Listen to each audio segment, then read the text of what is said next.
Ora, muito boa tarde para todos, bem-vindos a esta sessão especial no dia 7 de setembro de 2021, portanto, uma sessão do Portuguese Beyond Borders Institute, PBBI, da Universidade Estadual da Califórnia em Fresno, que foi, eu costumo sempre dizer, que foi batizado por uma das nossas convidadas, pela Valéria, e também o nome veio de uma sugestão dela, do grupo dela, e quando criamos o plano estratégico para o ensino da língua portuguesa no estado da Califórnia.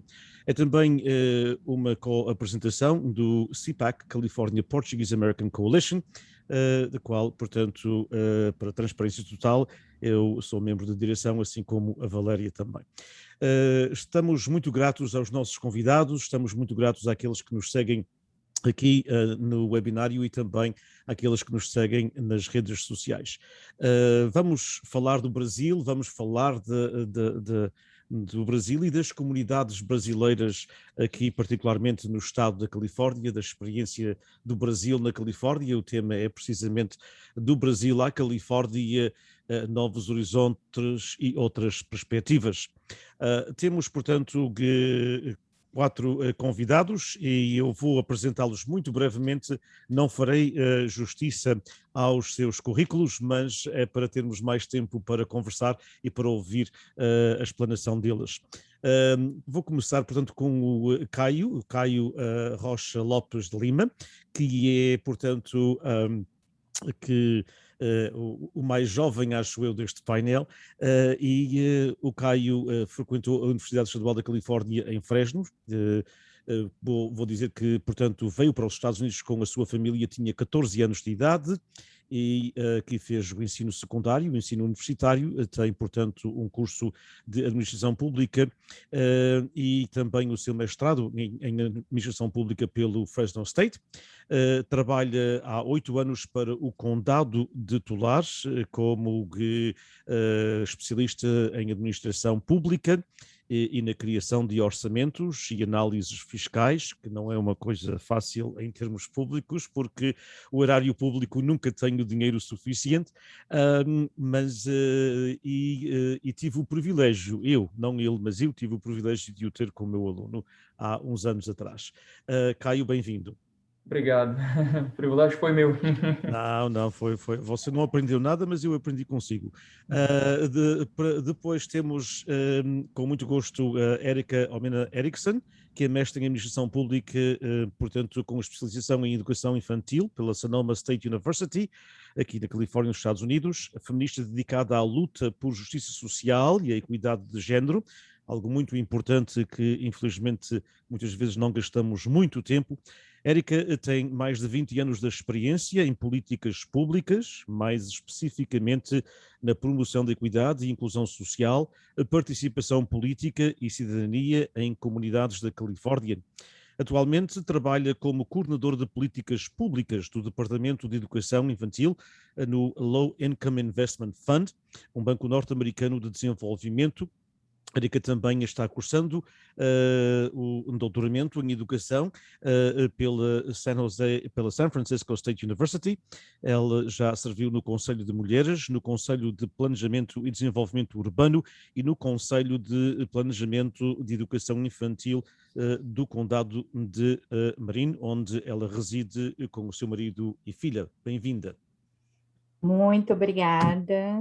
Feliz Obrigado. Dia da Independência do Brasil. Muito obrigado. Exato. Portanto, o Dr. Jair Sequeira Neto formou-se em Biologia pela Unicamp, fez o seu doutoramento em Microbiologia, Genética e Biologia Molecular, também pela Unicamp. Tudo campos que para mim são tão estranhos como Marte. Em seguida foi para a Coreia do Sul para fazer um pós-doutoramento no Institut Pasteur, um dos mais famosos centros de pesquisa em doenças infecciosas no mundo. De lá foi recrutado pela Universidade da Califórnia em São Francisco como pesquisador e diretor do Centro de Descobertas e Inovação em Doenças Parasitárias na UCSF. Pouco depois assumiu a posição de professor e pesquisador na SCAGS, a Escola de Farmácia e Ciências Farmacêuticas da Universidade da Califórnia em San Diego, onde atua até hoje. O seu grupo de pesquisa busca a descoberta e o desenvolvimento de novas terapias para doenças infecciosas. O Dr. Jair Sequeira Neto tem mais de 60 artigos publicados em revistas internacionais que tiveram a revisão por seus pares, além de ser também revisor e editor de diversas revistas científicas. Bem-vindo. Muito obrigado pelo convite, é um prazer estar aqui. Prazer é todo nosso. E por último, last but certainly not least, como se diz em inglês, a Valéria Sasser tem mestrado em Educação, Instrução de Língua de Herança pela San Francisco State University, em São Francisco. É graduada em Humanidades e Estudos Culturais pela Universidade Dominicana da Califórnia, em São Rafael. Foi condecorada de Comunicação do CRBE, Conselho de Representantes de Brasileiros no Exterior, até maio de 2020, e porta-voz do Conselho de Cidadãos de São Francisco, junto do CRBE, para, juntamente com o Ministério de Relações Exteriores, trabalhar na promoção de políticas públicas que visam atender às necessidades, aos avanços e ao empoderamento das comunidades brasileiras no exterior. A Valéria também é a única brasileira no board do California Portuguese American Coalition, que trabalha junto da Assembleia do Estado da Califórnia para políticas públicas de interesse às comunidades lusófonas neste estado. É coordenadora regional de intérpretes no Conselho Judiciário da Califórnia. Apaixonada pela promoção da cultura brasileira e da língua portuguesa, foi cofundador do Instituto do Brasil de Educação e Cultura, uma escola comunitária de língua portuguesa, e liderou por muitos anos o projeto Contadores de Histórias, um projeto de contação de histórias em português criado na cidade de São Francisco. Valéria é membro da Associação of Portuguese Teachers, também da American Council on Teaching of Foreign Languages, e participou, portanto, como membro do Community Advisory Board do Affordable Housing no Marin County, onde reside. Concorreu ao cargo de vereadora na sua cidade em 2018 e tem, obviamente, várias atividades no serviço público. A Valéria é mais do que uma pessoa, é uma instituição do Brasil aqui na Califórnia. Muito obrigada, Diniz. Eu acho que eu posso falar a mesma coisa de você. O Diniz é uma força na língua portuguesa e na promoção dos valores luso-brasileiros, desde que eu me lembro tratando desse assunto aqui. E eu acho, muito obrigada, achei fantástico a sua iniciativa de celebrarmos o Dia da Independência com essa live, o Dia da Independência do Brasil, com essa live, e integrando as duas comunidades, como sempre, você saindo na frente desse tipo de atividade. Isso é fantástico. Bem-vindos, Érica, Jair e Caio. Muito obrigado por aceitarem o convite de participarem dessa conversa com a gente aqui.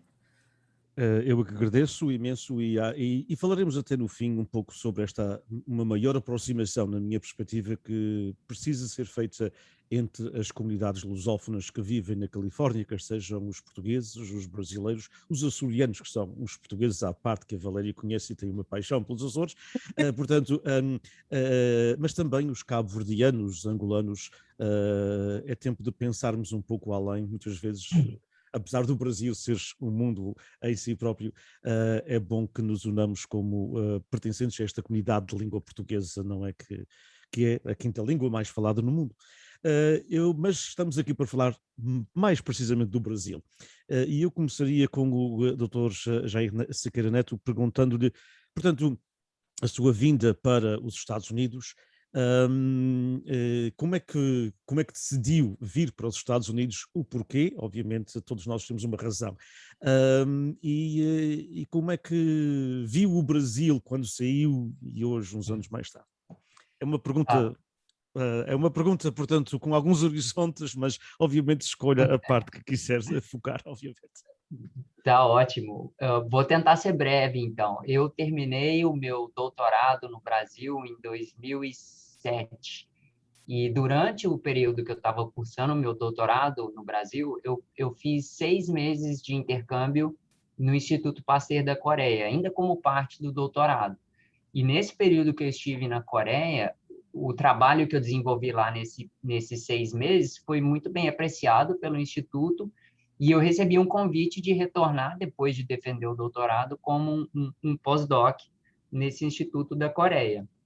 Então, para mim, foi uma transição relativamente simples e uma coisa que aconteceu durante o meu doutorado, essa oportunidade de sair do país e aperfeiçoar a pesquisa. E então, eu passei 5 anos na Coreia, e nesse momento eu tive a oportunidade de retornar ao Brasil e tinha recebido essa oferta de vir para a Califórnia, na Universidade da Califórnia em São Francisco. E fiquei muito dividido com a família, se a gente voltaria para o Brasil ou eu passaria mais um tempo fora, na Califórnia, e acabamos optando por vir para a Califórnia. E entre a Universidade da Califórnia em São Francisco para a Universidade da Califórnia em San Diego, foi outra oportunidade que apareceu, uma posição de professora, eu sou assistente aqui na Universidade da Califórnia em San Diego, e me ofereceram uma boa condição para continuar a minha pesquisa. E acho que um aspecto interessante é que a minha pesquisa é muito focada em doenças que são de extrema importância para o Brasil, são doenças parasitárias. A gente chama essas doenças de uma forma coletiva como doenças negligenciadas, tropicais. Então, mesmo eu estando fora do Brasil há hoje mais de 13 anos, né, o foco da minha pesquisa ainda é muito voltado para um problema de saúde pública no Brasil, e eu continuo tendo muita contribuição e colaboração com institutos de pesquisa do Brasil, recebo estudantes brasileiros. Então, ao mesmo tempo que eu digo que eu saí do Brasil há mais de uma década, o Brasil nunca saiu de mim, e a minha pesquisa está sempre voltada, a uma certa forma, a contribuir com o Brasil. Magnífico. Érica, a sua história, mais ou menos, como também o Jair acabou de afirmar, e a sua contínua ligação ao Brasil. Uhum. Então, mais uma vez, obrigada pelo convite.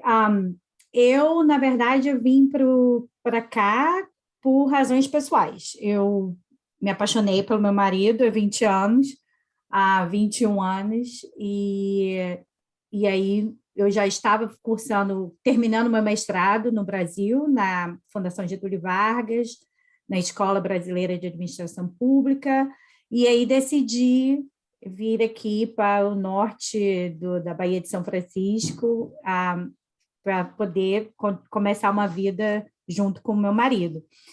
Quando eu mudei para cá, minha dissertação de mestrado era sobre a capacitação de líderes comunitários em comunidades de baixa renda no Rio de Janeiro, capacitação para gerenciamento de projetos comunitários. E eu comecei a trabalhar aqui numa organização que fazia justamente isso, a capacitação de líderes comunitários, e em comunidades de baixa renda aqui no norte da Baía de São Francisco, e no condado de Marim. E lá trabalhei por 12 anos na Grassroots Leadership Network, que era uma ONG, e também depois fui ensinar na San Francisco State University, no departamento de Social Work, né, trabalho social, né, e hoje trabalho na área de creches e educação infantil, mais precisamente num banco de desenvolvimento, que a gente chama no Brasil, que é responsável por financiamento de vários projetos na área de moradia e de educação infantil, de creches, e é uma organização nacional, e eu trabalho na área de políticas públicas mais direcionada na Califórnia, né? E gosto muito do meu trabalho e gosto muito de viver aqui, uma saudade imensa do Brasil, né? Sempre, mas também faço o máximo de ligação com o Brasil, com meus colegas de mestrado, sou parte do conselho de redação Debates Insubmissos, que é uma revista, um jornal, uma revista acadêmica sobre movimentos sociais no Brasil. E depois eu reparto o link aqui no chat. Então, essa é a minha história. Bem, obrigadíssimo. Obrigado. Caio, a sua história, a sua ligação também ao Brasil, que, portanto, saiu bastante jovem, não é? Então, eu me mudei para os Estados Unidos quando eu tinha 14 anos de idade. Eu vim com os meus pais decidiram se mudar. Meu pai tinha família aqui já. Inicialmente, a ideia era ficar aqui por um período e voltar ao Brasil. Acho que muita gente vem aqui com essa ideia. Então, por muito tempo, eu me imaginei assim. Eu vou fazer o ensino médio, eu volto ao Brasil. Depois eu faço a faculdade, eu volto ao Brasil. Depois faço o mestrado, eu volto ao Brasil e acabei ficando, né? Então, já moro aqui há 19 anos. Eu vou ao Brasil com regularidade. Tenho muita família no Brasil, a família da minha mãe mora toda lá, mas a família do meu pai acabou a parte dela aqui.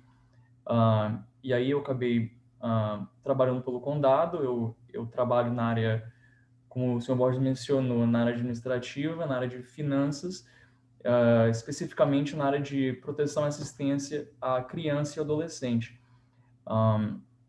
Trabalho nessa área já há muitos anos, já há uns 6 anos, especificamente nessa área.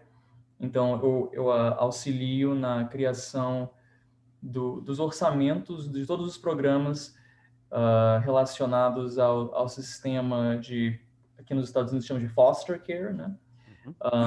E também de adoção, auxiliar a adoção. E na parte administrativa, né, dos assistentes sociais e programas de auxílio à infância e proteção à infância no condado de Tulare. Eu faço isso já há 6 anos. Gosto do que faço também, eu não me vejo saindo do condado também não. E eu acho também que não vou mais voltar ao Brasil para morar, mas para visitar, sim, inclusive eu vou mês que vem. Muito bem.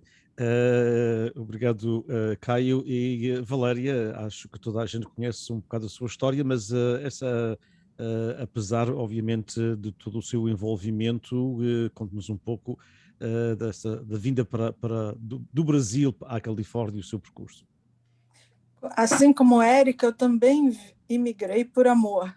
Me apaixonei por um cidadão americano que era militar da ativa naquela época aqui, e não havia a opção dele, era eu vir ou nada. Então, eu vim. E depois de muitos anos, eu morei perto de Fresno, morei numa cidade chamada Lemoore, depois morei em Hanford por um tempo também, onde ele estava stationed na NAS Lemoore. E quando ele conseguiu as ordens para sair dali, nós viemos para a Bay Area e eu comecei quase que imediatamente a trabalhar no Consulado do Brasil. E fiquei lá por 6 anos, conheci muito da comunidade brasileira no trabalho consular. E depois, quando eu saí do consulado e fui trabalhar na Justiça do Estado, eu imediatamente entrei no Conselho dos Cidadãos. Então, eu posso dizer que minha ligação com o Brasil nunca foi cortada. Eu sempre tive de me manter atualizada, primeiro porque eu estava trabalhando com o Brasil diretamente, então eu estava sabendo do que estava acontecendo, e depois porque eu estava trabalhando com políticas públicas para os brasileiros imigrados. Então, eu tinha que estar sabendo de tudo que estava acontecendo, vendo a televisão brasileira, quando ainda era caríssimo e tinha que comprar a cabo, era complicadíssimo assistir. Nem alguns lugares que eu morei o satélite não pegava, enfim, até o ponto que hoje a gente assiste e vê tudo em tempo real o que está acontecendo. Hoje de manhã eu estava acompanhando as manifestações que estão acontecendo no Brasil hoje, dos dois lados, e formulando, escrevendo a respeito. Apesar da distância, eu nem tive a oportunidade de sair do Brasil, nem, tá lá, sigo.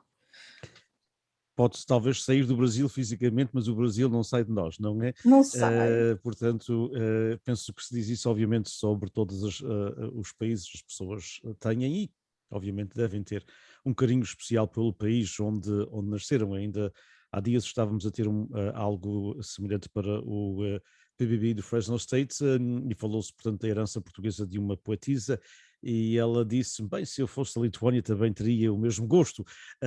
Acho que as pessoas, independentemente de onde vêm, têm sempre uma ligação muito especial com a sua terra, mesmo quando passam por momentos difíceis, como acontecem com os cidadãos neste momento do Afeganistão ou de outras partes do mundo.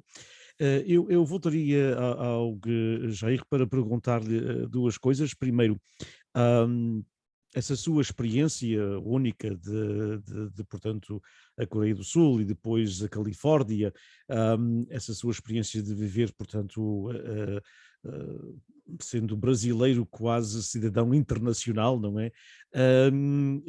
Como é que vive de facto o Brasil à distância? Quer quando vivia na Coreia do Sul, havia talvez maiores, como nos contou, havia maior possibilidade na altura de voltar, aliás, era para voltar ao Brasil, mas agora já começa a pensar que porventura poderá estar aqui há algum tempo, não é?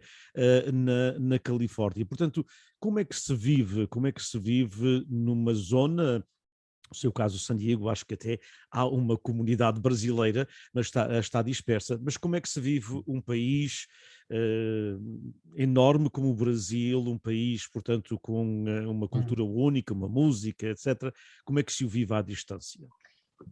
Eu dividiria a resposta em duas frentes. Tem a frente profissional e tem a frente mais familiar e pessoal, né? Do ponto de vista familiar, eu sempre tive ainda contato muito próximo com minha família direta, com amigos no Brasil. Recebo sempre família e amigos aonde quer que eu esteja, tanto na Coreia quanto nos Estados Unidos. Volto com a minha esposa e filhos para o Brasil pelo menos uma vez por ano, agora com exceção da pandemia, né? Já tem aí quase 2 que a gente não retorna, mas esse contato familiar a gente mantém muito intenso ainda. E principalmente com o advento da tecnologia de videoconferência, ajuda bastante nesse contato familiar, né?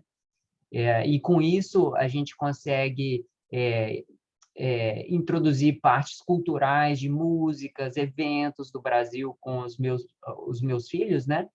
Então eu acho que a gente tenta ao máximo que eles se sintam brasileiros também, apesar de nenhum deles ter nunca vivido no Brasil, né? A gente quer que eles tenham isso no coração, que eles são brasileiros não só oficialmente, mas também conhecedores da cultura, uma série de fatores.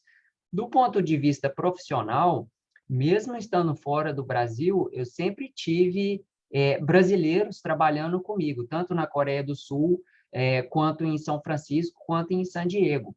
Eu tenho brasileiros no meu grupo, sempre, como eu disse, sempre recebo brasileiros cientistas do Brasil no meu laboratório, tenho projetos de colaboração com brasileiros, e em São Francisco, eu comecei com outros pesquisadores na região, um grupo de brasileiros, cientistas e pesquisadores que fazem reuniões aí a cada trimestre ou a cada quadrimestre. Então, os brasileiros se juntam e discutem as áreas de pesquisa, discutem formas como a gente pode contribuir com ações para melhorar a situação do Brasil. A mesma coisa aqui em San Diego, nós temos uma comunidade de brasileiros, engenheiros, cientistas e pesquisadores, que se reúne também com frequência para discutir questões relevantes e formar essa comunidade expatriada, mas ainda sempre com esse intuito de continuar os laços abrasileirados, né? Então, eu nunca me senti distante do Brasil em nenhum momento, mesmo morando fora. E diga-me já agora, como curiosidade, os seus filhos falam português, obviamente? A gente tem a regra que em casa é português only. Muito bem. Tem ficado mais difícil com eles mais velhos. Sim, mas, sim. Quase sempre quando chegam à juventude, aos 14, 15, 16 anos, as coisas começam por vezes a mudar, não é? Exato, mas a gente mantém o português em casa. E minha esposa é brasileira também, então facilita, né? Claro. E diga-me, portanto, acha que no seu caso, como cientista e os seus colegas, apesar do vosso trabalho ser neste momento nos Estados Unidos da América, continuam a contribuir para o Brasil? Absolutamente, continuo contribuindo com o Brasil. O Exato. foco da minha pesquisa são de doenças que são prevalentes, especialmente no Brasil. Portanto, Então, na sua opinião, as pessoas dentro da sua vida profissional, obviamente depende da profissão, não é?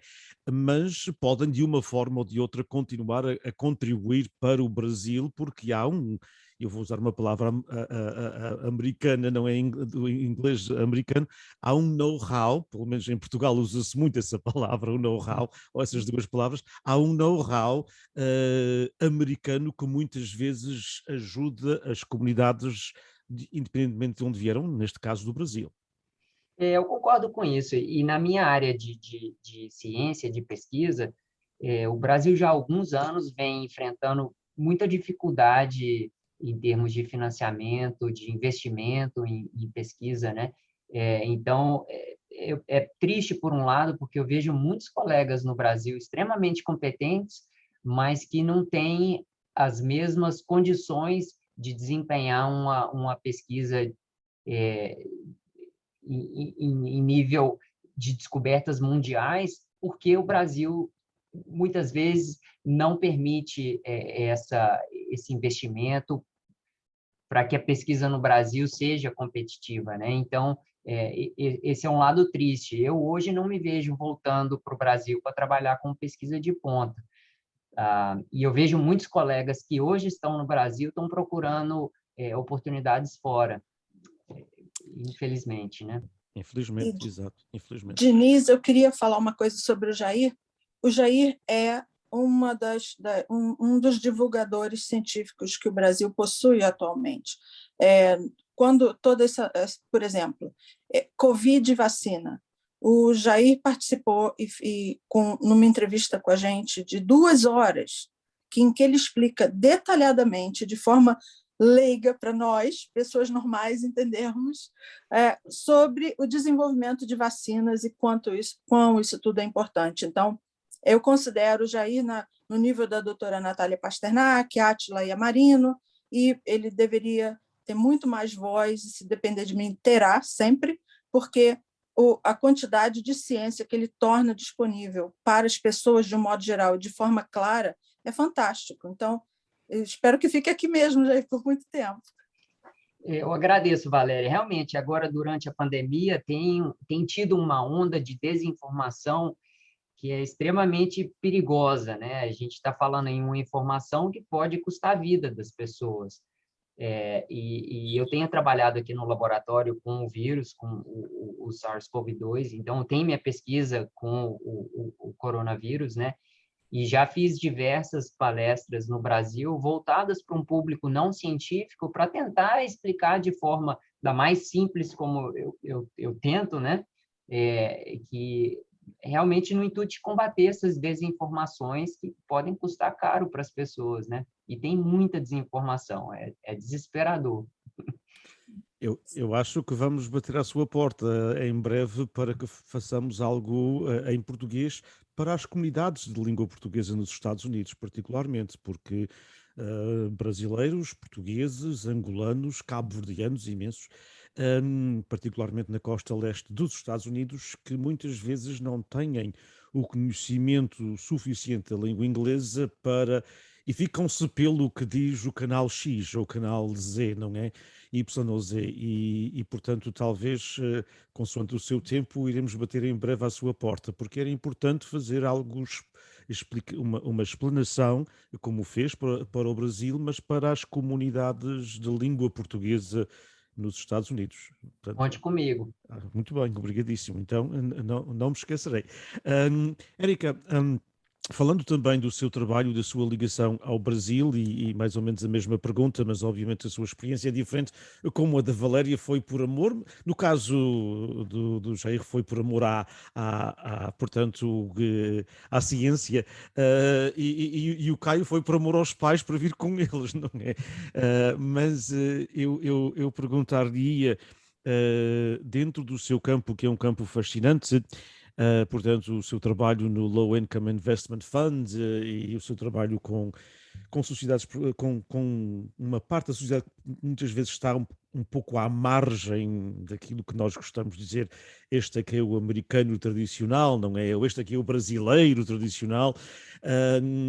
Como é que vê, portanto, este seu trabalho e a ligação com o Brasil, que também, infelizmente, por aquilo que eu conheço muito pouco do Brasil, eu conheço mais do Brasil por aquilo que a Valéria me transmite, e os escritores que leio, mas há também dificuldades portanto, no seu trabalho em campo da justiça social. Há também essas dificuldades no Brasil, não é só nos Estados Unidos, obviamente. Sem dúvida. O campo da educação infantil e de cuidado infantil, o investimento nessa área é uma das estratégias mais efetivas para a redução, a eliminação da pobreza extrema, especialmente pobreza extrema. Então, por isso que é um dos motivos que eu trabalho nessa área, né?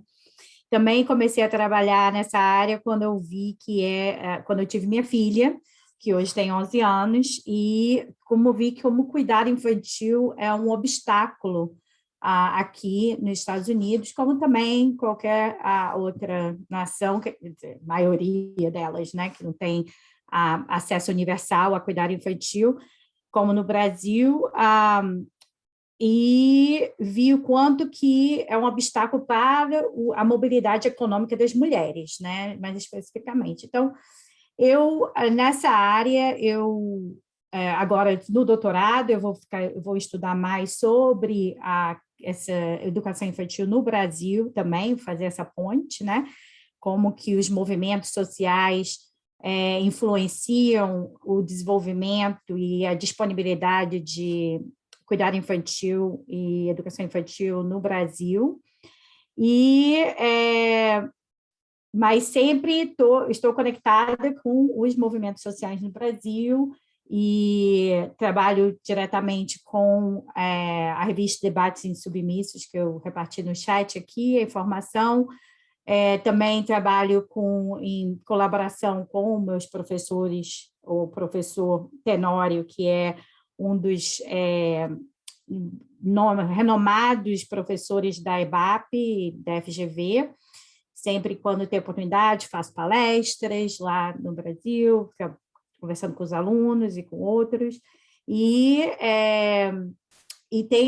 meu interesse, meu trabalho com o Brasil vai só se desenvolver mais agora com o doutorado que eu estou começando, e eu espero poder contribuir ainda mais para o desenvolvimento e prosperidade do Brasil, de todos os brasileiros, né? Portanto, Érica, há vias, não é? Existem vias para que quem viva nos Estados Unidos e queira, com o seu percurso profissional, contribuir para a atual situação do Brasil dentro da sua especialidade, digamos assim, há vias e há formas dos brasileiros aqui continuarem a trabalhar com os brasileiros no Brasil, como falou Jair no campo da ciência. Há vias também na educação infantil e em outras áreas para continuar a ter esse contacto. Ultimamente, como com a tecnologia, o avanço da tecnologia, no uso de tecnologia para a comunicação, está sendo mais fácil participar de conferências, congressos, onde brasileiros também fazem parte, podem fazer essa ponte, né? E fora isso, realmente voluntariar, por exemplo, eu fiz parte dos amigos do MST, que é o Movimento dos Sem Terra. Eu fiz parte do conselho aqui nos Estados Unidos por muitos anos, admiro muito o trabalho deles, inclusive na área de educação infantil e de cuidado de crianças e cuidado infantil. Então, sempre buscando, quando tem uma oportunidade, quando abre oportunidade, buscando trabalhar diretamente com o Brasil, especialmente na parte de justiça social, né? E há uma abertura da parte do Brasil para esse contacto com os brasileiros que estão no exterior? Sim, agora menos, né? Valéria pode até conversar sobre isso, que, infelizmente, hoje a gente, no dia 7 de setembro, há vários protestos contra o presidente, o atual presidente, e uma das razões desse protesto, que Valéria pode falar mais, foi realmente o ataque e o desinvestimento em oportunidades para brasileiros, inclusive brasileiros no exterior, participarem nas políticas públicas, né? Por exemplo, o Conselho de Brasileiros no Exterior foi eliminado no começo do mandato dele, e hoje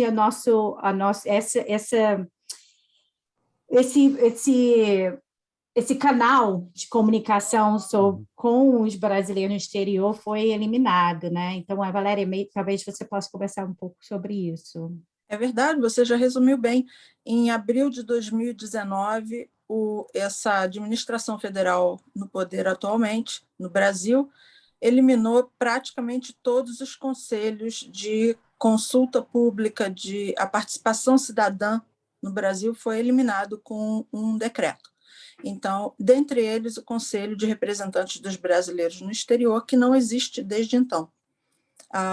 Algumas pessoas são interessadas no desenvolvimento de políticas públicas, como eu, e a gente segue no ativo, mas não há um interlocutor formal no governo. Então, a gente fala com políticos e busca informação do que está acontecendo e tenta entender o que está acontecendo. Uma coisa que o CPAC, a California Portuguese American Coalition, faz, e que a Érica era especialista nisso até outro dia, não sei se vai continuar fazendo, eu espero que sim.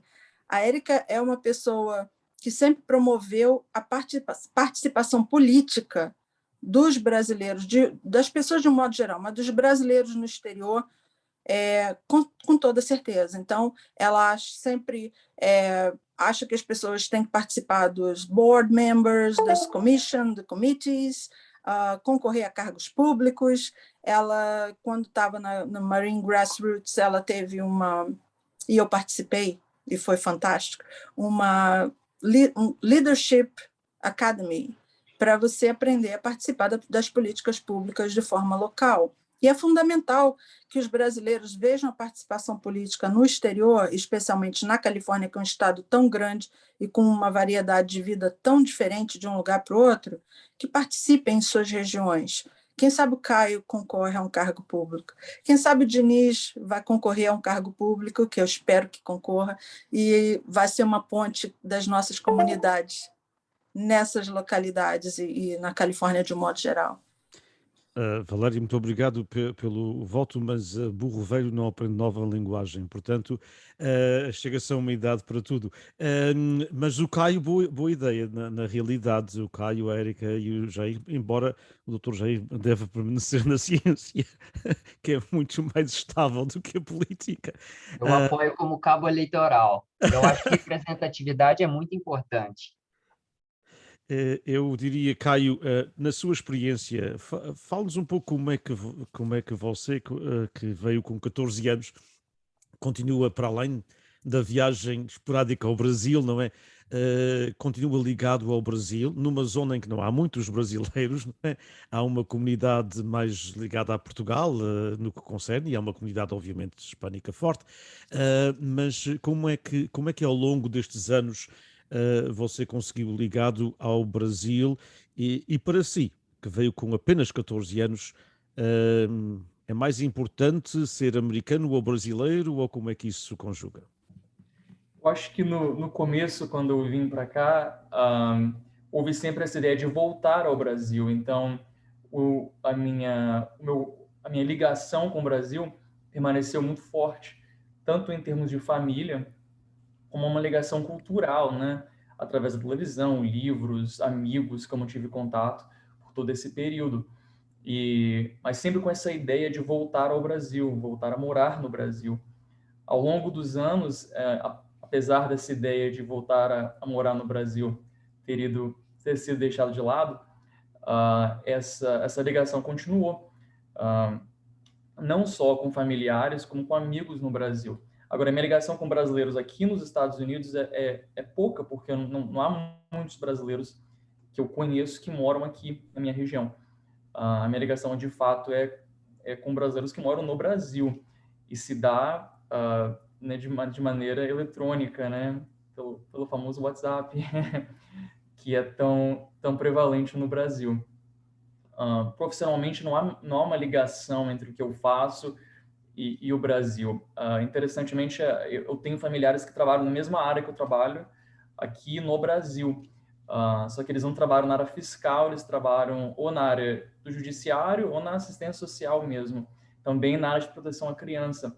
E é um mundo completamente diferente do que existe aqui. Não existe os recursos, né? Não existem os recursos, não existe esse sistema que a gente tem aqui de acolhimento à criança que sofre algum tipo de negligência ou abuso, um sistema amplo e universal, que é o que existe aqui nos Estados Unidos, apesar de muitos problemas e muitas falhas.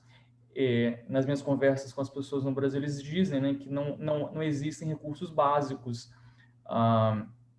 às vezes para desescalar um problema, né, que uma família está tendo lá, que poderia ser resolvido de maneira relativamente simples. Aqui nós fazemos isso, e no Brasil as coisas às vezes saem do controle, né, nessa área, nesse âmbito de acolhimento à criança e proteção infantil. Então não há tanta essa ligação profissional, porque há uma diferença de realidade absolutamente enorme. E eu acho que foi mencionado nessa preocupação de tantos brasileiros que moram no exterior com a situação política atual do Brasil, né? Uma situação beirando ao caos, né? uma espécie de, será que nós vamos cruzar cair nesse precipício, né? Muita gente ficou alarmada, eu acho que aconteceu hoje, né? Com as palavras do presidente da República, né? Falando barbaridades, que não é incomum, mas aí, né, a preocupação é: sobreviveremos ao 7 de setembro, mas e ao 8 de setembro? E ao 9 de setembro, né? Porque esses ataques, né, que nós estamos vendo contra as instituições, contra a democracia, eles ocorrem diariamente. Será que um dia, uma hora, as instituições não vão aguentar, né? Será que nós vamos resistir uma eleição? Será que vai ter eleição que vai ser respeitada ano que vem? Acho que o Brasil vive um momento bem complexo nesse momento. Não haja dúvida. Eu, antes de dar continuidade, portanto, precisamente ao que o Caio falou, na questão, portanto, da política brasileira, que marca, obviamente, o Brasil e marca o mundo. As pessoas, o Brasil não é um país qualquer, não é? Portanto, é um país com 200 milhões de habitantes e é, portanto, o grande poder económico da América Latina. Portanto, o que acontece no Brasil tem repercussões no resto da América do Sul, mas em outras partes do mundo e neste hemisfério. Mas eu perguntaria, Caio, voltando só à questão cultural um pouco, portanto, como veio com 14 anos, ou já tem mais alguns, o Caio, se olharmos para o Caio, parece que ele ainda tem 14, não é?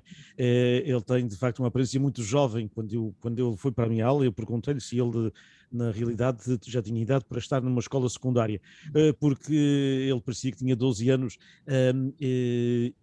apesar dessa juventude, já tens mais uns anitos do que os 14, portanto, e os teus cursos já feitos e um amplo trabalho de quase uma década no condado. Como disseste, está de lado a questão de voltar ao Brasil, não é? Para viver.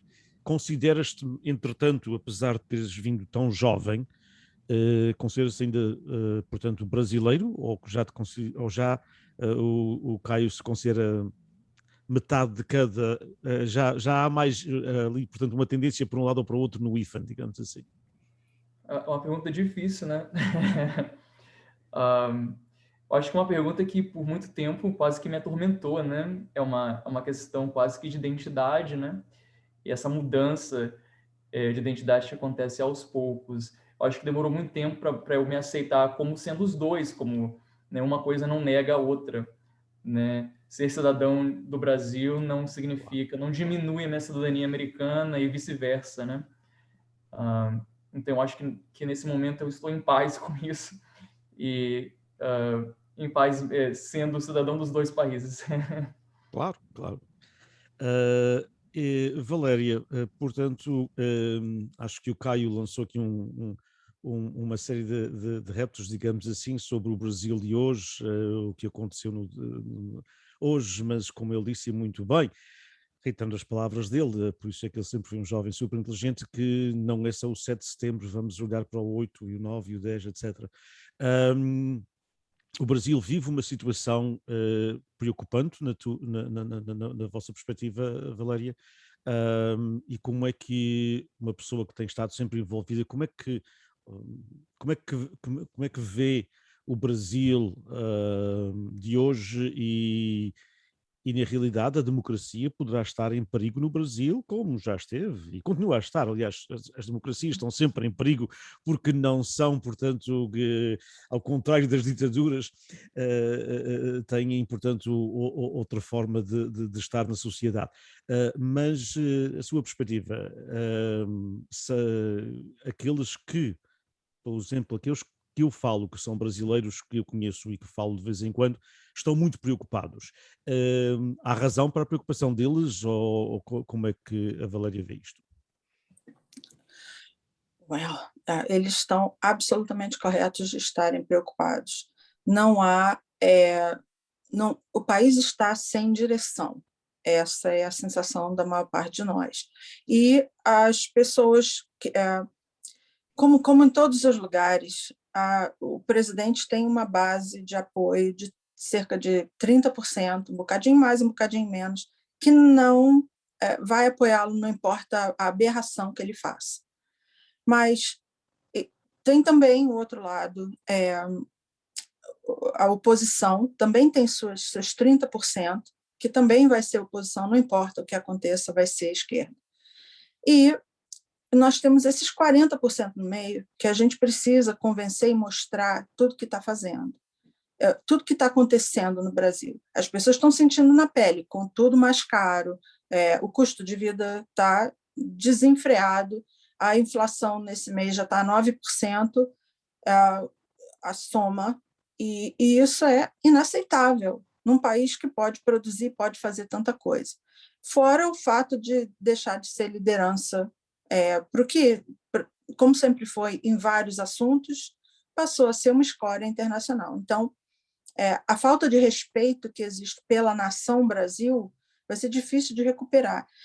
E o brasileiro tem que ficar nervoso pelo que está acontecendo, porque esse homem, aliás, quando ele foi eleito, foi uma sensação de déjà vu brutal que deu na gente, porque parecia que estava uma reeleição da pessoa que estava nesse país antes, na presidência aqui.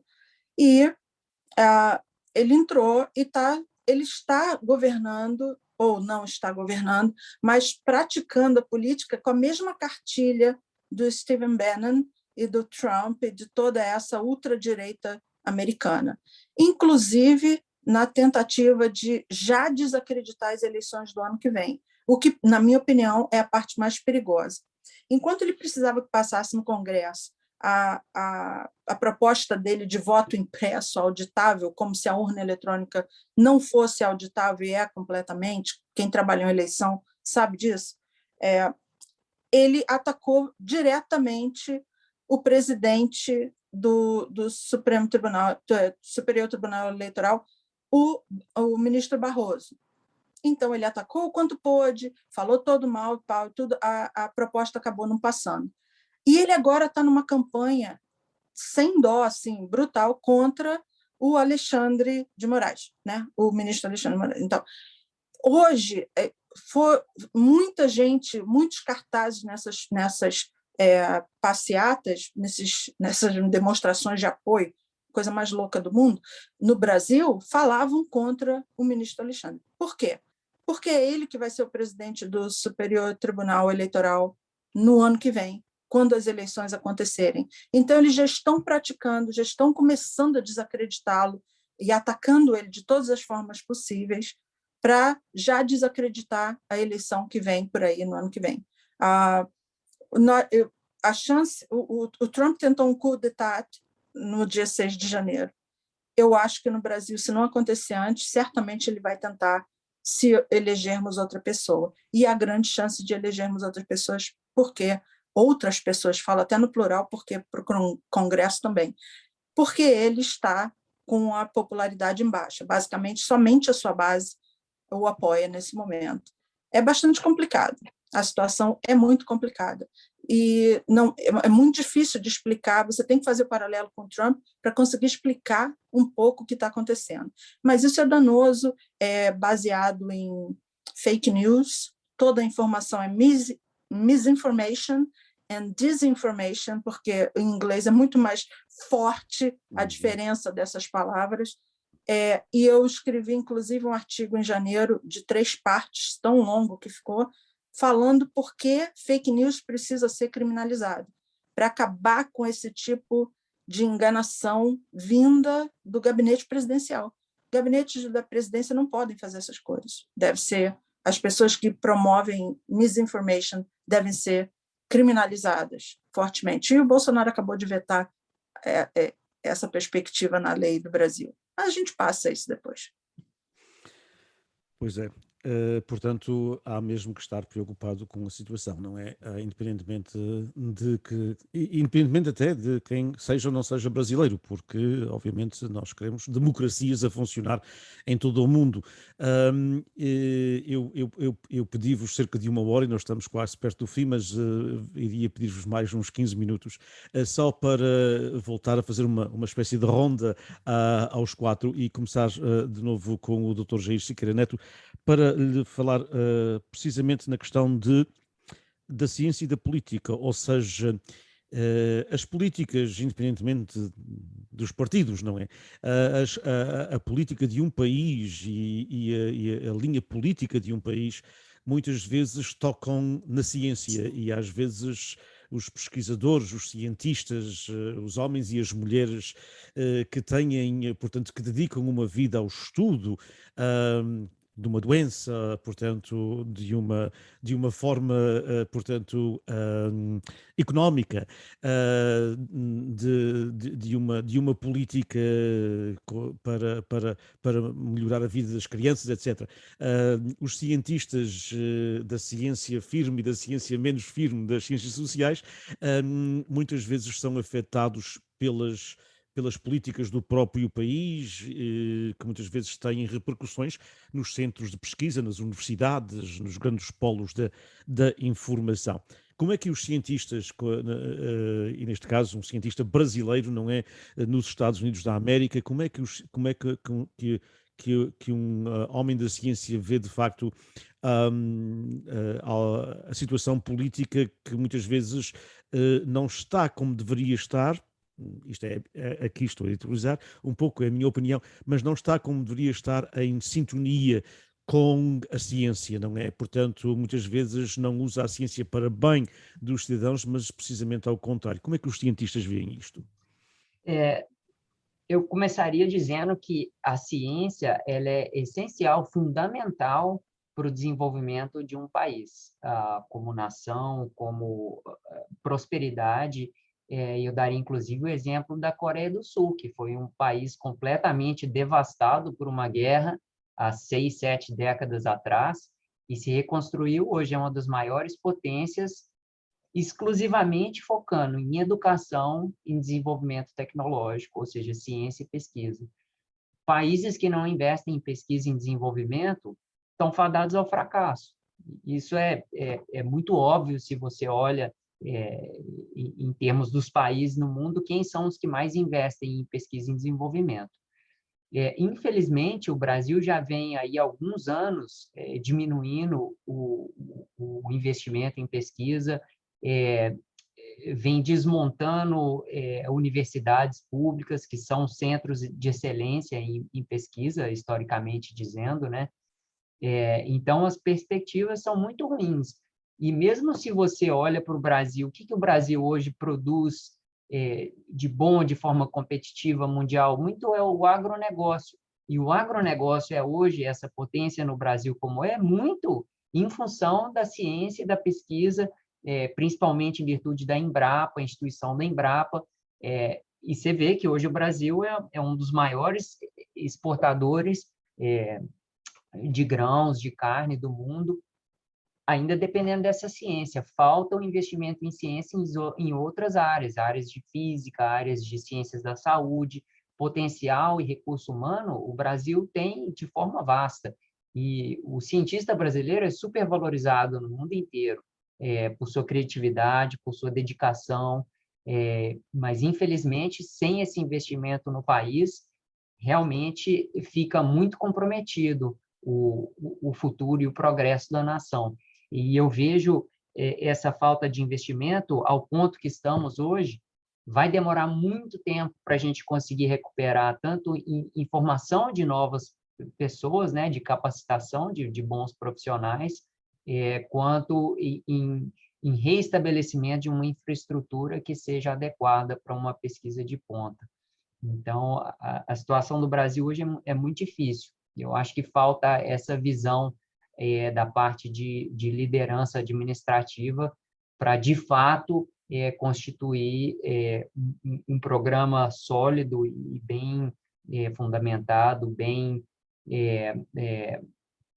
investido do ponto de vista financeiro mesmo, para que o Brasil tenha de volta esse progresso. E veja aí que se de facto não houver, portanto, esse investimento que é necessário, como diz, muitas vezes a saída para os cientistas, e tem acontecido em outros países, é a fuga para outra parte do mundo. Isso poderá continuar a acontecer no Brasil? Que é o que tem acontecido. Já há alguns anos é o que tem acontecido e a tendência é que continue assim.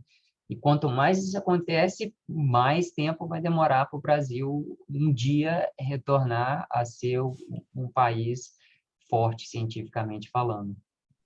Obrigado. Érica, no seu campo também e na sua ligação com o Brasil, portanto,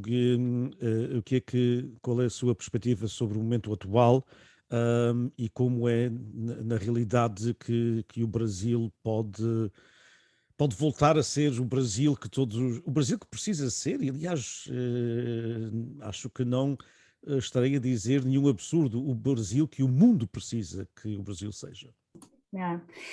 Bom, eu acho que, na minha perspectiva, a solução para a pobreza e extrema pobreza deveria ser prioridade, né? Não, independente do governo ser de direita ou esquerda, isso deveria ser prioridade. Um direito humano de ter acesso à alimentação adequada. E, infelizmente, por exemplo, no governo atual, a situação, o número de brasileiros que estão em condição de insegurança alimentar somente aumentou, comparado, por exemplo, com 2018, e a gente tem um aumento de mais de 100%, quase 100% do número de brasileiros com insegurança alimentar, que hoje chega a 19 milhões de brasileiros, né? E foi interessante que Jair mencionou o agronegócio, então esse número de brasileiros com insegurança alimentar aumentou pelo investimento ou desinvestimento em políticas que favoreçam a agricultura familiar, né, e de subsistência, e favorecendo os grandes negócios, né? Então, a gente exporta comida, mas não alimento próprio brasileiro, né? Então, acredito que todos os governos, todos os países passam por transição, geralmente democrática, e espero que assim continue com o Brasil, mas para qualquer governo, de direita ou esquerda, acredito que as populações mais vulneráveis, a fome, a falta de moradia deveria ser prioridade, e isso passa pelo investimento de políticas públicas destinadas à parte da alimentação, mas também outros suportes à família, como moradia, como eu falei, creche, educação infantil, saúde e etc., né? Então, esse momento é um momento muito delicado do Brasil. As nossas instituições democráticas tem que continuar, como você falou, Diniz, do Brasil, o mundo precisa do Brasil em uma situação com uma forte democracia, né? Então, acho que nós temos que estar alertas e, especialmente, sempre lembrar dos que são mais afetados negativamente, se algo assim acontecer, e com os exemplos do governo atual, do que está acontecendo com as famílias mais vulneráveis, não temos uma boa perspectiva para o próximo ano, de que nada vai melhorar, né? E as coisas vão melhorar, sempre focando em algo, em um escândalo, focando em assuntos, o governo focando em assuntos que não são, não deveria ser prioridade, mas nós brasileiros somos fortes, sobrevivemos de muitas coisas e espero que a gente possa mobilizar a população para mudar o governo no próximo ano. E diga-me algo, Érica, a questão das pessoas, dos seus amigos e amigas com quem contacta aqui nos Estados Unidos da América, que são, portanto, brasileiros que vivem cá, quer vivam cá há 5 anos ou há 25 ou 30 anos, as pessoas com quem contacta aqui nos Estados Unidos, os brasileiros vivendo aqui, estão conscientes na vasta maioria do problema? Sim, eu acredito que a nossa comunidade é bem informada, graças a membros como Valéria Sácia, que continuam nos informando, né, sobre a situação do Brasil. Hoje em dia, com a comunicação, a tecnologia sendo tão difundida, né, a gente aumenta o acesso à informação.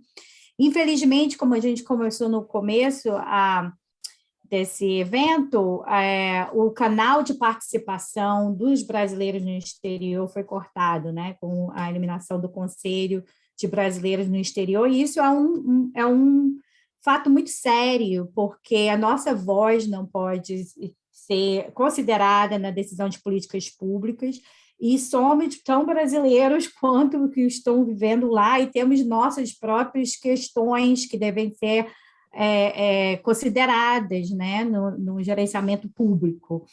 E, então, infelizmente, temos a consciência, podemos votar no presidente, né, mas, infelizmente, outras formas de participação são mais limitadas, com a eliminação, por exemplo, do Conselho de Brasileiros no Exterior. Então, a gente tem que continuar organizando a nossa comunidade aqui fora, né, do Brasil e dentro do Brasil, para que a gente possa recuperar essas instituições democráticas que foram eliminadas por esse governo. Bem, obrigado. Caio, o contacto que o Caio tem é, obviamente, com jovens no Brasil, também, obviamente, com os seus familiares com mais idade, mas esse contacto que tem, como disse, através do WhatsApp e das novas tecnologias que poderá contatar a qualquer hora, de qualquer dia, com o Brasil, como é que você vê, Caio, e a perspectiva da juventude, dos jovens da sua idade e mais novos ainda, aqueles que estão nos 20 e poucos anos, até aos 34, 35, como é que, nesse contacto que você tem com eles, como é que eles veem o Brasil? Como é que eles veem o seu país e qual é a perspectiva que eles têm do que se está a passar, daquilo que você e os outros colegas do painel falaram? Eu acho que há muito tempo, né, nós vemos o Brasil como sendo um país em crise. Já há muito tempo, isso não é de agora, né, já tem alguns anos. Então, há uma falta de esperança, eu acho, em relação ao futuro, uma vontade de sair do Brasil, uma vontade, por exemplo, de conseguir passaportes europeus, né, de sair do Brasil, ir para a Itália, ir para a Alemanha, ir para a França, aqueles que podem, né, aqueles que conseguem o seu passaporte europeu, isso tem acontecido, tenho visto isso. E sinceramente, na minha área profissional, que é a área de orçamento, né, se você faz uma análise orçamentária do Brasil, é uma coisa é uma loucura em relação a como o Brasil gasta o seu dinheiro, né? O Brasil tem um sistema orçamentário regressivo, o Brasil gasta mais dinheiro com as populações mais ricas. Isso de maneira, como dizem aqui, overwhelming, né? De maneira absolutamente impossível de negar, né? Inclusive, isso acontece da esquerda e da direita. A esquerda brasileira também, muitas vezes, não vê isso, não vê que algumas das suas próprias bandeiras acabam beneficiando mais as pessoas que têm mais dinheiro. Os programas que o Brasil fez nas últimas décadas na área orçamentária, que foram mais bem-sucedidos, não foram programas muito caros, né? Foram programas como o Bolsa Família, por exemplo, que tiveram um impacto muito real, muito rápido, numa população carente, tiraram essa população da pobreza, tirou essa população da pobreza extrema, e em termos orçamentários, você observa que o impacto não é tão grande, né? O governo fala aí em turbinar esse programa com 40 bilhões de reais ao ano, uma reforma orçamentária cuidaria disso, mas eles não conseguem fazer, porque os privilégios que você tem que tirar de um segmento pequeno da população são tão fortes, né? Essa população tem tanta força política que você não consegue fazer essa reforma. Apesar do impacto que ela teria em milhões e dezenas de milhões de brasileiros ser extraordinário. Então, eu acho que, para quem acompanha esses debates no Brasil, há uma desesperança, né? Será que um dia essas coisas vão mudar? Será que esse corporativismo um dia vai acabar? Para quem faz uma análise simplesmente analisando o orçamento brasileiro, essas discussões, né, e como que isso é relevante para o dia a dia da população, inclusive dos mais jovens, eu acho que nesse momento no Brasil falta um pouco de esperança e há um pouco de medo sobre o futuro, né? É isso que eu vejo. E no que concerne a comunicação social, Caio, portanto, nós sabemos que aqui nos Estados Unidos muito do que aconteceu e acontece, não é? A comunicação social, portanto, tem um papel fundamental. Portanto, os jornais, as rádios, as televisões, particularmente as televisões. Apesar das redes sociais, as pessoas continuam a ver, portanto, os canais de televisão 24 horas por dia de notícias. No Brasil, esse fenómeno existe e os canais têm algumas tendências que os americanos têm aqui, portanto, a gente já sabe, se a gente for ligar a canal X, a gente vê isto, não é? E se for ligarmos a canal Y nos Estados Unidos, vê-se esta visão. Portanto, essa parte de misinformation e disinformation que a Valéria tocou há bocadinho também existe no Brasil em termos de televisão, para quem está no exterior vê isso? Eu acho que a desinformação no Brasil ela se passa mais pelo WhatsApp, pelo Facebook, né? Por essas mídias. Eu acho que a mídia no Brasil tem mais leis no Brasil, as leis no Brasil são um pouco diferentes das leis daqui, né? Apesar da ambiente tão turbulento, né? Mas eu acho que é menos descarado, né? Aqui não existe no Brasil, que eu saiba, né, uma empresa tão forte, por exemplo, como a Fox News é aqui. Não existe de forma tão uma empresa que consegue mover o país, né, ou uma parte do país. Mas você tem, sim, você tem um viés das redes de televisão, mas a rede de televisão mais forte no Brasil aparenta ser contra o presidente. Né? Então, isso acho que é bem claro para quem assiste Jornal Nacional. Mas você observa no WhatsApp, no Facebook, que a desinformação corre solta, né? E muitas pessoas conseguem obter informações dessa maneira. Eu tive pessoas que entraram em contato comigo ou que comentaram com medo de tomar vacina, por exemplo, por informações que eles conseguiram por esses grupos de WhatsApp, né? Então, acontece sim, mas eu não vejo isso na televisão de forma tão gritante quanto você vê aqui, talvez. Não sei se eu penso de maneira diferente. Eu acho que um fenômeno que está acontecendo no Brasil também que influencia as redes de comunicação e canais de televisão é o aumento do número de evangélicos, né? E o poder dos líderes de religiões associadas, né, que chamam os evangélicos. Então, a Record, por exemplo, hoje poderia ser considerada uma Fox News em relação à posição política deles de direita, né? Então, assim, tem a diversidade, acho que a diversidade de canais de comunicação em termos de posicionamento se vê mais na parte do rádio, né? Porque no Brasil ainda o número de canais ainda é muito limitado, a parte da TV, né? Eu poderia continuar a conversar convosco pelo menos mais 1h30, mas acho que já abusei muito do vosso tempo. Eu queria, obviamente, agradecer-vos já tantas outras coisas, outros temas que eu gostaria de tocar, portanto, têm que prometer que poderíamos fazer um round 2, para usar uma palavra inglesa, depois do Caio vir do Brasil, para ele nos contar novidades fresquinhas do Brasil, mas porque um dos temas que eu gostaria de nós tocarmos com alguma profundidade é a espécie de estereótipos e, portanto, que muitas vezes eu penso que a comunidade brasileira, tal como a comunidade portuguesa, sofre nos Estados Unidos da América. Todos os portugueses andam na ordenha das vacas ou todos os portugueses são pescadores.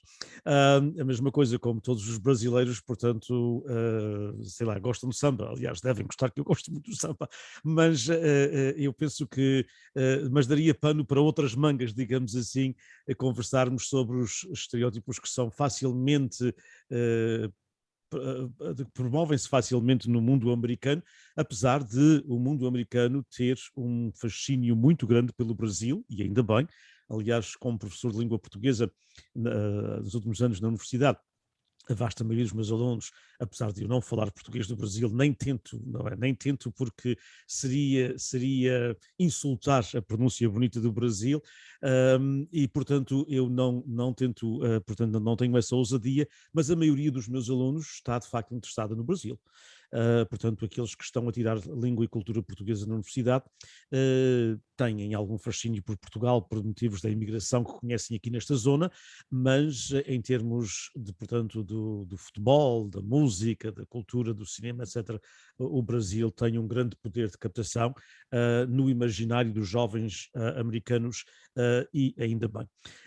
Foi também uma delícia para mim ouvir este português do Brasil, porque eu não tenho essa frequência. A Valéria já sabe, e talvez o Caio se lembre, o Caio teve na minha aula apenas um ano, porque ele esteve lá porque não tinha mais nada para fazer, e portanto tinha acabado de chegar do Brasil e até ajudava-me, não é? Com os alunos, e nós falámos muito, e eu conheci-o de perto aquele ano e foi uma experiência extraordinária. Mas o que eu acho que talvez ele já tenha ouvido eu dizer isto, eu sei que a Valéria já ouviu. Eu gosto muito de usar a frase do Eça de Queiroz, que dizia, um escritor português, como sabem, do século XIX, que dizia que o português do Brasil era um português com açúcar. E é de facto, é muito mais doce, e portanto foi muito bom também ouvir durante esta última hora e quase meia este português com açúcar. Muito obrigado, eu vou-vos deixar, faremos uma nova ronda para uma último comentário vosso ou algo que queiram acrescentar para quem nos segue aqui. Muito obrigado àqueles que nos estão a acompanhar através das redes sociais e muitos comentários positivos, e agradeço-vos imenso àqueles que estão aqui e obviamente, como sabem, está a ser gravado para ficar no canal Fresno State PBBI, portanto da YouTube, e também arquivado como parte do projeto da História Oral que estamos a criar na Universidade Estadual da Califórnia em Fresno, através da Henry Madden Library. Começaria então, como comecei sempre, com o Dr. Jair Siqueira Neto, para uma última palavra sua. Obrigado, foi uma honra participar desse bate-papo com vocês, muito prazeroso, e fico aguardando um convite para o Round 2. Muito bem. Érica? Só meio obrigada pelo convite e queria deixar a mensagem que esse Dia da Independência é o dia da gente se comprometer novamente com as nossas instituições democráticas, a nossa independência como o Brasil, a independência de uma forma geral, né? Não só política, mas de forma econômica, etc. e nos comprometer a estarmos sempre ativos e mais ativos do que nunca, mais vigilantes e lutar por um país melhor, mais democrático, todos os dias, não somente durante a eleição, né? Então, esse é o recado que eu deixo nesse dia 7 de setembro. Muito bem, obrigado. Caio. Obrigado pelo convite, senhor Borges, como sempre. E esperando que o Brasil mantenha a sua ordem democrática e que nós tenhamos uma eleição no ano que vem livre, que possamos escolher os nossos líderes no ano que vem. Bem, Valéria, a última palavra mesmo sua. Eu agradeço também publicamente à Valéria por que forneceu, obviamente, que teve o contacto convosco. Sem ela seria totalmente impossível ter este bate-papo, esta hora e meia de conversa, comemorando a independência do Brasil e as fortes ligações, já agora puxar, como se diz em português, de Portugal a brasa à minha sardinha, as ótimas relações que Portugal ainda consegue ter com o Brasil, apesar de tudo,